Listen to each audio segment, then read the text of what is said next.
Assalamualaikum warahmatullahi wabarakatuh.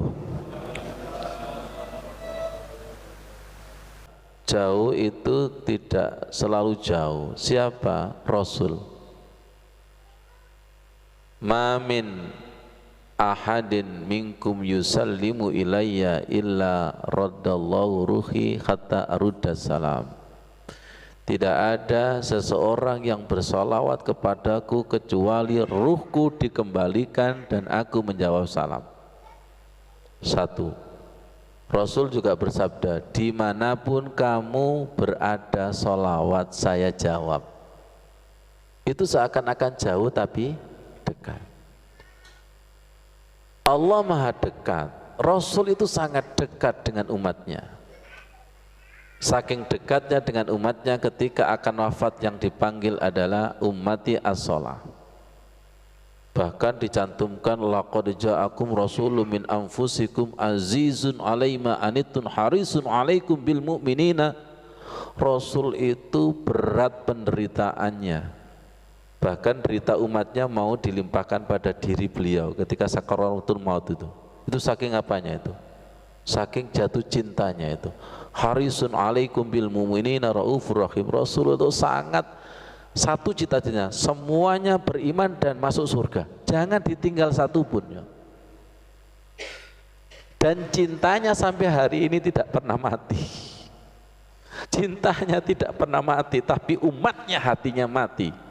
Dan itu kalau dikaitkan hambanya saking matinya sampai Allah yang maha dekat, lebih dekat daripada dirinya, itu sampai tidak terasa.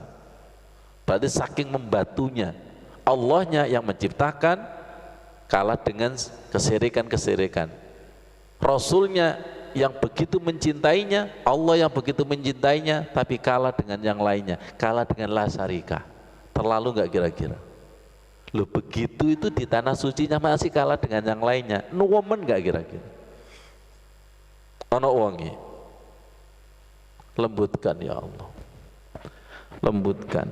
Jangan sampai nanti di makamnya, di raudhonya, di Ka'bahnya enggak terasa sama sekali, berarti lebih membatu daripada Hajar Aswad, lebih membatu daripada Ka'bah itu sendiri.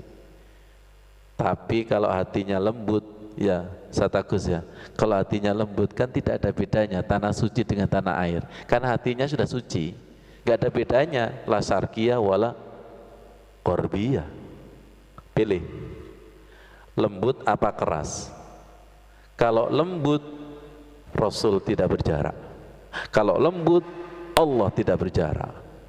Yang menjadikan jarak adalah kesyirikanmu. Adanya selain itu yang menjadikan jarak. Allahu Akbar, Allahu Akbar. Salat mana? Jarak itu. Salat mana? Jarak itu. Berarti kamu yang membuat jarak. Aku tidak berjarak. Fa inni qarib wa nahnu aqrab. Rasul juga begitu, nggak ada bedanya tanah suci dengan tanah air, nggak ada bedanya. Jangan-jangan jarak kita adalah mata kita, mindset kita, dan paradigma kita yang ilmu kita yang tidak sempurna. Pahamkan ya Allah, tidak ada jarak, nggak ada jarak. Ya Allah, Engkau meninggalkanku, aku tidak pernah meninggalkanku, tapi kamu. Ya Rasul, aku kok nggak diingat? Aku selalu ingat, tapi kamu ya balik mana? Betul nggak? Apakah dalil-dalil ini kurang sempurna? Kurang cukup? Oke, silakan pergi ke tanah suci. Di sana juga nggak butuh dalil. Apa? Tempahan-tempahan Allah yang kasat mata, nggak kelihatan hotelnya, sandalnya hilang, bertengkar. Apa? Belum cukup. Kurang keras ya Rob, karena ego saya kan seperti kelapa. Oke, siap, hajar nanti. Betul ya? Ya Allah, setelah doa ini semoga semakin paham. Allah tidak berjarak, Rasul juga tidak berjarak. Yang berjarak adalah kesyirikan kita. Selain itu yang harus innal hamda wan ni'mata lakawal. Jadi seharusnya dari tanah suci itu semakin tidak berjarak energinya. dan mampu menjelaskan yang tadinya berjarak menjadi tidak berjarak. Betul? Nah, turun Mas Udin, masuklah yang saya rencanakan tadi, bahwa Allah itu lebih cepat daripada zikir kita. Ya bena Adam, ana inda dzanni abdi bi. Wahai anak Adam, aku sesuai dengan prasangka dan keyakinanmu.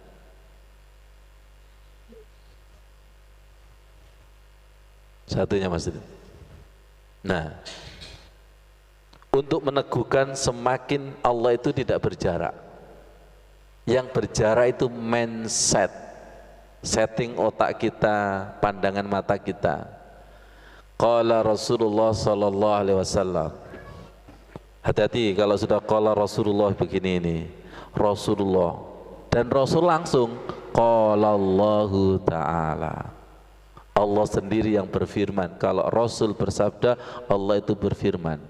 Ya bena Adam, wahai anak Adam, in dzakartani fi nafsika zakartuka fi nafsi. Kalau kamu menyebutku zikir di dalam jiwamu, aku ingat di dalam jiwaku. Berarti apa? Jiwa ketemu jiwa. Butuh ke sana? Butuh ke sana? Enak orang Arab, Bro. Zikir jiwa ketemu jiwa. Dua, wa in zakartani fi mala'i zakartuka fi mala'i khairim minhu. Ketika kamu zikir dalam sebuah jamaah, yasin, tahlil atau di pondok al-khusu, Allah akan merespon dengan jamaah yang lebih baik. Jamaah malaikat disuruh turun. Itu loh, ada zikir di situ, disuruh turun. Ini kan jamaah manusia, Allah menjawab dengan jamaah malaikat dan jamaah yang lebih baik. Allah sendiri yang berfirman. Wa in danautu minni sibron zanautu minka ziraan. Ketika engkau bergerak sejengkal, Allah sehasta. Ini sejengkal ya, ini sehasta. Wa in danautu minni ziraan danautuka minka ba'an. Ketika sehasta, Allah sedepa. Wa in ataitani tamsi. Ketika engkau mendekatiku berjalan, ataituka ataitu ilaika uhar wilu, aku dengan berlari. Cepat siapa berarti? Apakah hadis ini hanya berlaku di tanah suci? Dimanapun berada. Berarti kita menjumpai Allah dimanapun berada dengan cara zikir, apalagi sholat, wala zikrullahi akbar.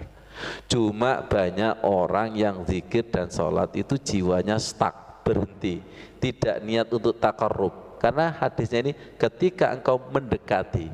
Jadi begini, lihat, subhanallah, jiwanya itu ingin mendekati, Allah lebih cepat, subhanallah. Jadi jiwanya itu diniati untuk mulaku robi, mendekat, takarrub. Allah lebih cepat, sejengkal, sehasta, sedepah, lebih cepatan Allah. Berarti Allah itu tidak berjarak. Jarakmu adalah satunya Mas Durin, karena di sini nggak ada zon nih, satunya bawahnya ada zon. Nah ini, ana inda dzanni abdi bi wa ana ma'ahu idza zakarani. Aku tergantung prasangka dan keyakinan. Nah, prasangka dan keyakinan, lihat saya, prasangka keyakinan orang Arab Pak Agus ketemu Allah harus di Mekah, itu sudah salah. Karena prasangkanya di situ ya sudah. Akhirnya balik ke tanah suci, kan prasangkanya ketemu Allah di Mekah, ya sudah. Prasangkanya kayak gitu, keyakinannya gitu, ya sudah. Kalau prasangka keyakinan kita kilahai sumakunta, bahwa ketemu Allah itu dimanapun berada dengan wasilah zikir, ya sudah. Nyambung kepada butuhnya ilmu kayak gitu. Jangan sampai keyakinan kita bahwa ketemu Allah itu harus di depan Ka'bah. Itu kalau tidak diupdate ilmunya, berarti mulai balik sampai mati prasangkanya dan keyakinannya itu. Dan di sini ada kok.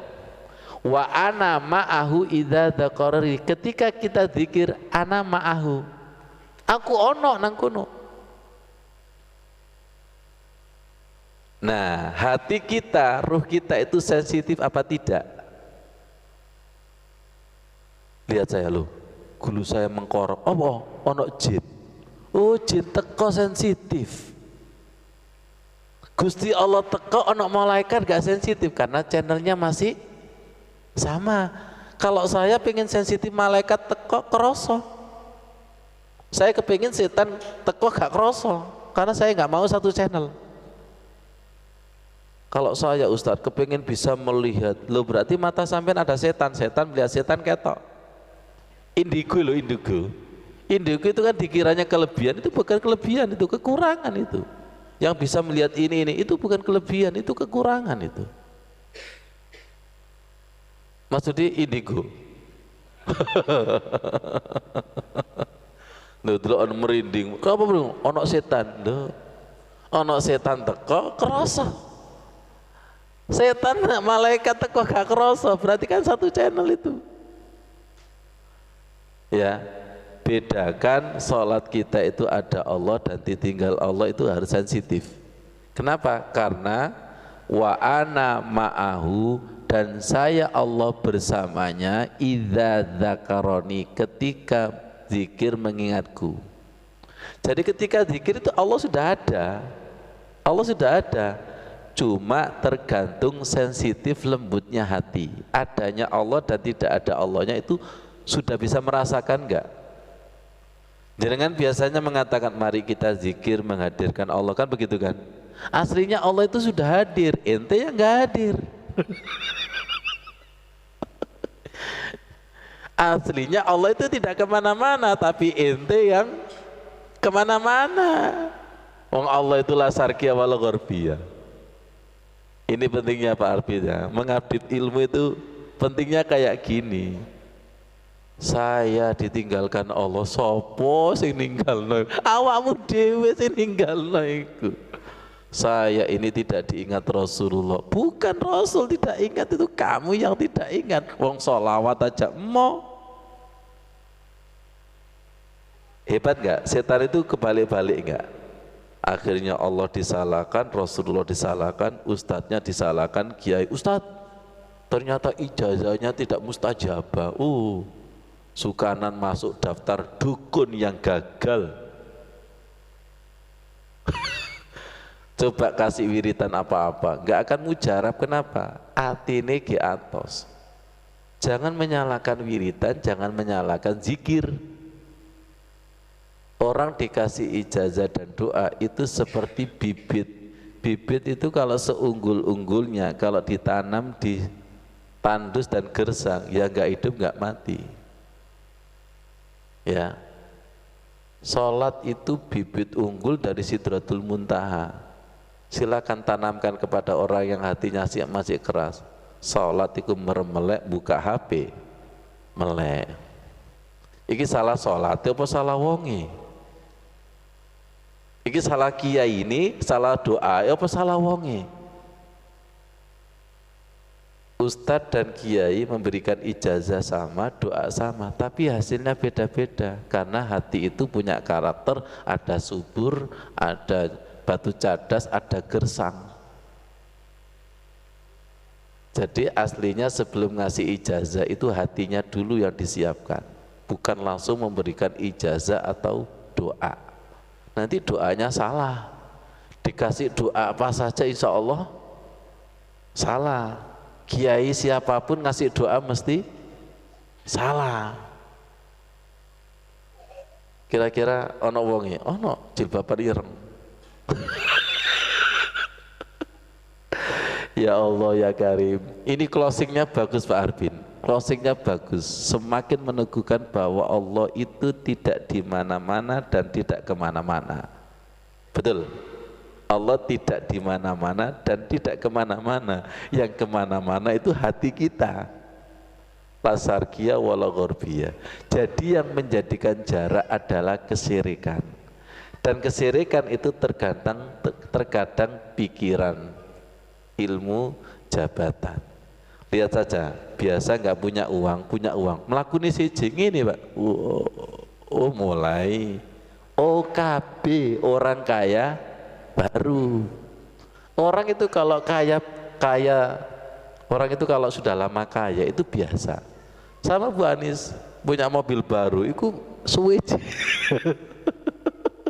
dan sebagainya. Ya Allah, pokoknya hati-hati dengan sesuatu yang baru, itu biasanya adaptasi mental ya, biasanya kan adaptasi mental. Ya Allah, jadi hati-hati dengan sesuatu yang ada. Kalau sesuatu yang ada itu dibersihkan itu susah. Pak Sigit tolong kosongkan ilmu. Pak Sigit jawab, wis kosong Ustaz. Karena Pak Sigit kosong. Tapi kalau Pak Sigit itu seorang profesor, butuh waktu untuk mengkosongkan. Betul nggak itu? Enak mana orang kaya sama orang melarat ketika mengosongkan? Enak orang melarat, wong kosong terus dompetnya. Kalau orang kaya itu butuh, ya Allah, ya Allah. Kalau begitu kesimpulannya enak mana orang luar biasa sama biasa. Kalau menghadap kepada Allah itu enak orang biasa, tugasnya tidak semakin berat. Tapi ada yang super hebat lagi, orang itu luar biasa tapi bisa menjadikan saya ini biasa-biasa, itu hebat. Itu subhanallah yang kita minta. Ilmunya banyak tapi kesadarannya subhanaka la ilma lana illa ma'allamtana. Punya kekuatan tapi kesadarannya la haula. Punya jabatan kursi tapi kesadarannya innal hamda wa ni'mata laka wal muluk. Semoga dibersihkan Allah. Matur suwun sangat atas kehadiran panjenengan semua. Semoga kita nanti dipanggil ke tanah suci. Amin ya rabbal alamin. Wassalamualaikum warahmatullahi wabarakatuh.